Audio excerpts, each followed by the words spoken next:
පොඩ කරගන්න පුළුවන්. මොකද ස්පීඩ් රෙකග්නිෂන් කෙනෙක් අපි මැජික් වීඩියෝස් කරනවා. වලට ටයිම් එක දෙනවා නම් මැජික් එකක් කරාට කමක් නැද්ද? දුලීක. චෝරිපාල මහත්මයාගේ සින්දුවේම අහනවා. හොඳයි. මෙහෙම මට ඕන කාඩ් එකක් තියෙනවා. හරි. මේකේ කාඩ් සිගරට් එකක් වෙනස්. හරි. එකක් දිහා වැටෙනවා කමක් නැහැ. හරිද? මට ඕනේ ඔයා කැමති කාඩ් එකක් ගන්න. හරි. ඒ කාඩ් එක ගන්න ඔයා බලාගන්න ඔයාගේ යාළුවට පෙන්නන්න. මේ කැමරාවට පෙන්නන්න. ඒ අතරේ මම අද කරන්න යන්නේ මෙහෙම දෙයක්. කොහොමයි වීඩියෝස් බලලා දෙනවා මීට ගානේ.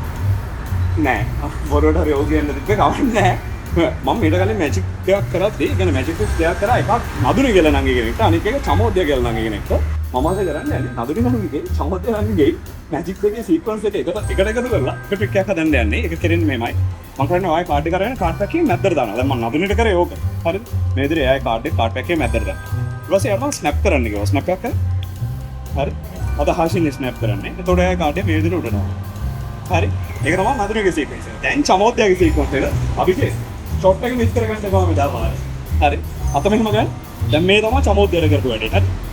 ඔයාගේ කාඩ් එක මම මේ විදිහට අරගෙන ඔයාගේ අපේ උඩින් තියෙනවා. අනික් අතෙන් වහගන්න. හරි. ටයිට් තියාගන්න. හොඳටම ෂුවර් කරගන්න මට ඔය කාඩ් එක ගන්න බෑ කියන්නේ. ඊට පස්සේ මම කරන්නේ අපි බලමු ඊළඟට තියෙන කාඩ් එක. හරි. ඊළඟට තියෙන්නේ රුබි දාසියම නැත්නම් ඒස් ඔෆ් ඩයමන්ඩ්ස්. මේ තමයි චමෝද්‍යගේ සීක්වන්ස් එක.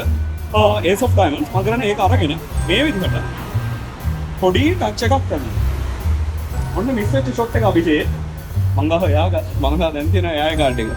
කියන්නේ වාගේ කාඩ් එක. ඔයාගේ අතේ තියෙනවා කාඩ් එක. thank you so much ඔයාගේ ටයිම් එකට. එහෙනම් නදුනිගෙන් චමෝද්‍යගෙන් ඊට පස්සේ ගන්න හසිරිට.